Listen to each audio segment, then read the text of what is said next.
We don't need no education. Actually, this was a song that I was thinking about when I made this lesson. We have reached topic number 3, lesson number 3, education. And yes, you do need education since you've used a double negation.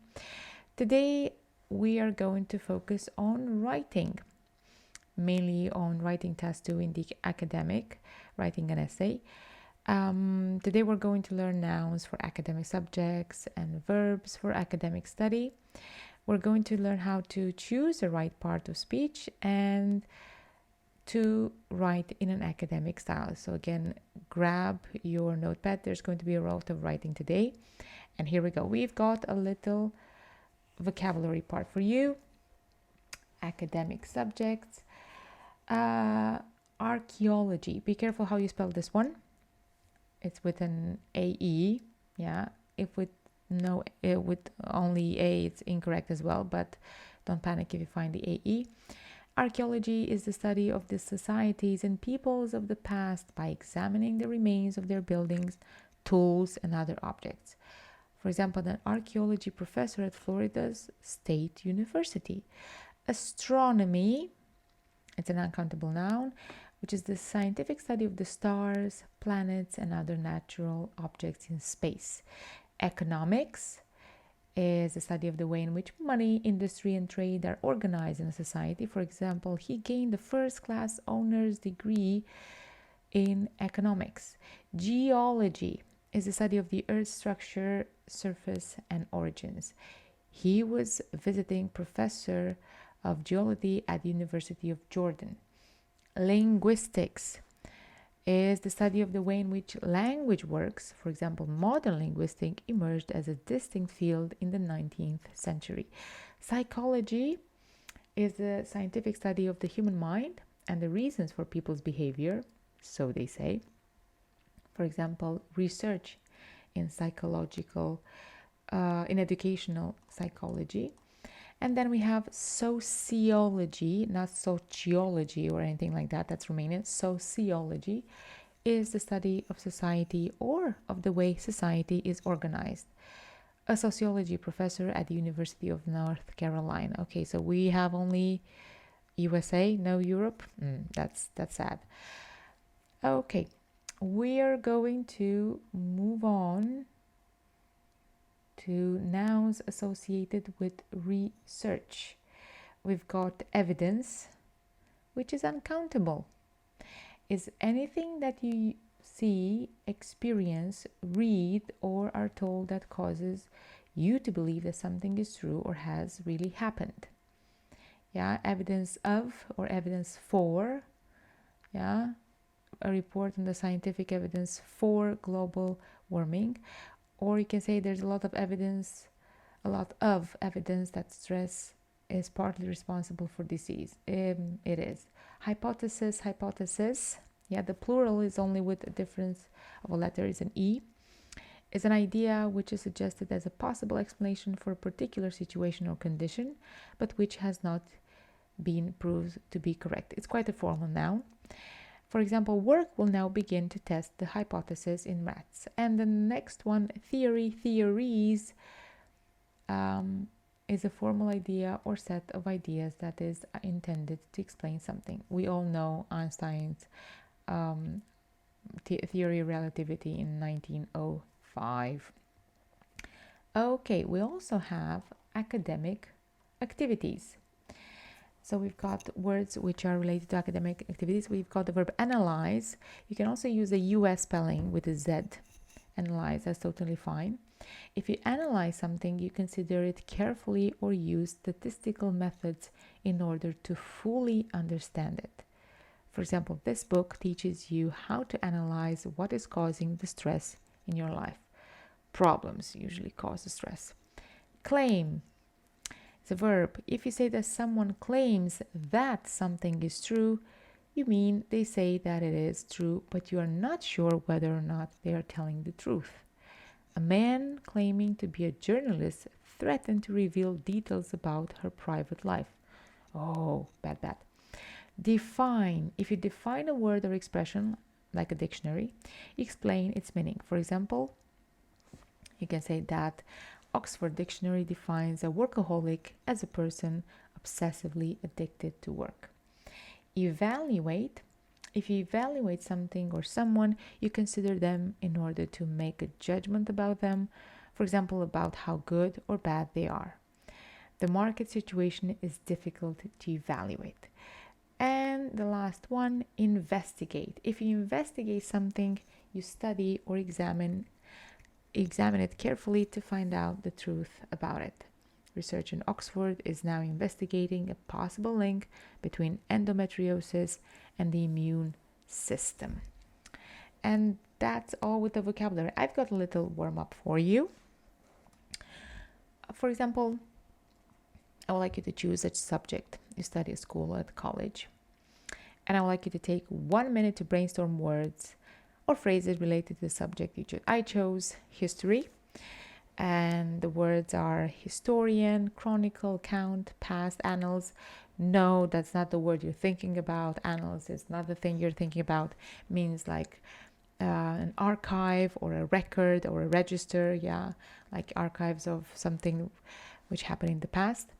So I would like you to take any subject you study at school and for 1 minute to brainstorm words and phrases. Here we go.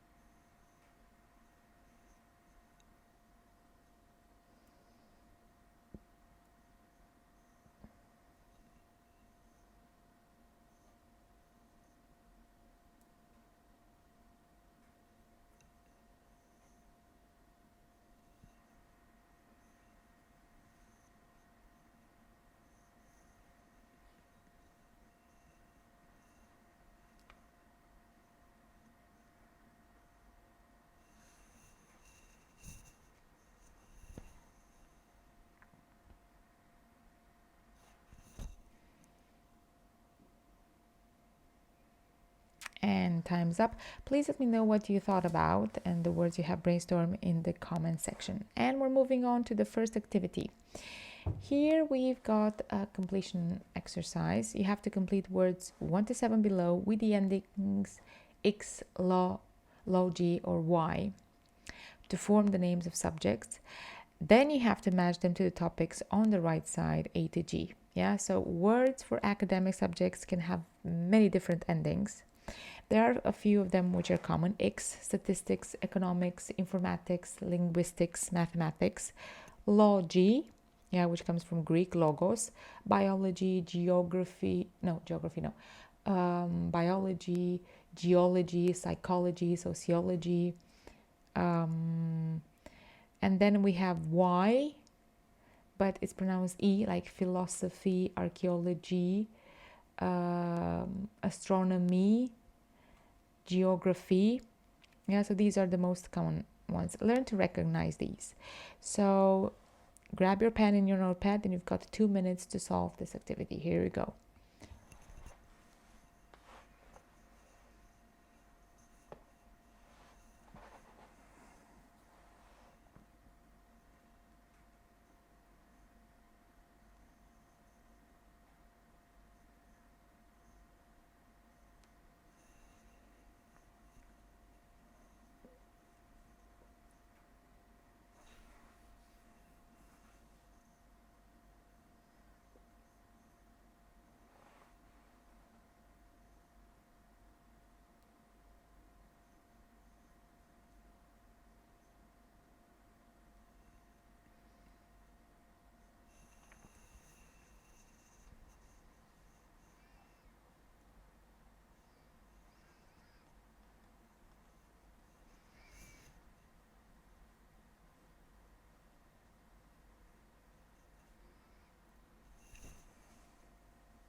All right, time's up. I do hope you have paid attention to the spelling of each academic subject. Moving on to the very next activity. Here we've got 7 sentences, and you have to choose the correct words for academic subjects and the people who study them in order to complete sentences 1 to 7. I'm going to give you a tip over here. Words for naming people by their occupation often end in ER. Teacher, farmer, miner. And words for naming people who study academic subjects for a living usually end in ist. Biologist, scientist, physicist. Again, it would be a very good idea for you to learn to recognize these. Have a look at the sentences. You've got academic subjects and the people. You've got 2 minutes. Here it goes.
Okay, time's up. So remember both academic subjects and people who study them.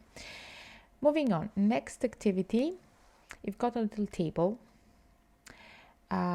with verbs, nouns, and adjectives. And the words in the table are commonly linked to academic study.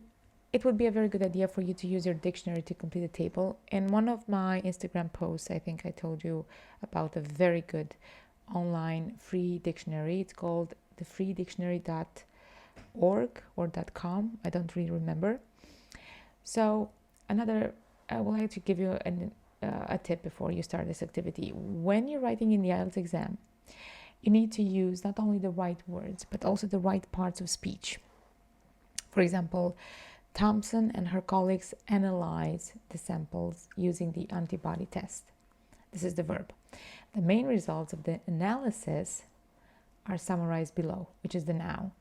And I have an analytical approach to every survey. So I've got the adjective. This is called word formation. From the verb, I go to the noun and then to the adjective. And when you learn a new word, learn its associated part of speech. This is why you need to have a very good dictionary, a monolingual dictionary, not a bilingual one. So you've got 2 minutes to do this activity. In some situations, you are given the verb. In some situations, there is no adjective or there's no verb. Okay? 2 minutes. Here it goes.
Time's up.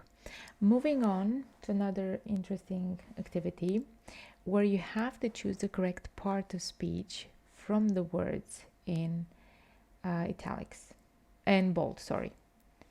Okay, this is really easy. You have to choose whether it's a noun or a verb. Yeah, you've got 1 minute, not very complicated. Here it goes.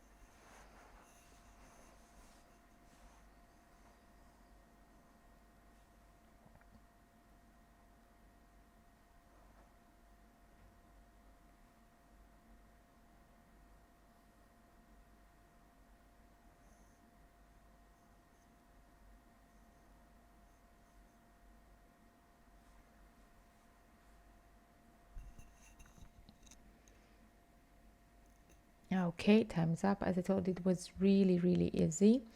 And now the words that you have chosen for the previous activity, you have to use them to complete the sentences in the very last activity. Yeah, so actually the words from the table, sorry, from the activity 3, yeah, the one with the table, you have to use them to complete sentences 1 to 5. This is why I asked you, I mean, even from lesson 1, to have a notepad and write everything down so you don't have to go back and forth in the video. You've got 2 minutes for this one. I think you can finish in less than, in 2 minutes. However, 2 minutes, go.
Okay, time's up. And I've just realized that in the second sentence, there's one word missing, the.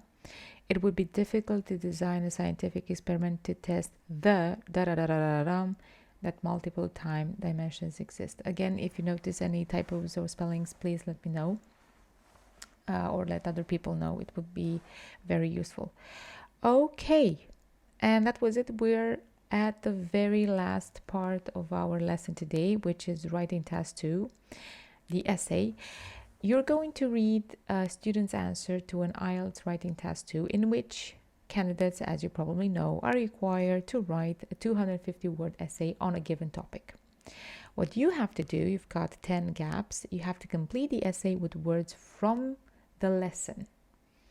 And again, there may be more than one correct answer. And I'm going to give you a little tip here. Make sure you choose the correct part of speech. You've got 5 minutes for this activity. What I recommend, use 1 minute to read the text, disregarding the blanks, so you get a sense for what the text is all about. You get the main idea. And then if you have followed my advice and you have written everything down, throughout the lesson, and the words that we have been using, it's going to be easier for you to fill in the blanks. Or let me know what other strategy you have used. Share with the other people, with the other future candidates. Sharing is caring. But for this one, you've got 5 minutes, and good luck.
Ding, ding, ding. Time's up.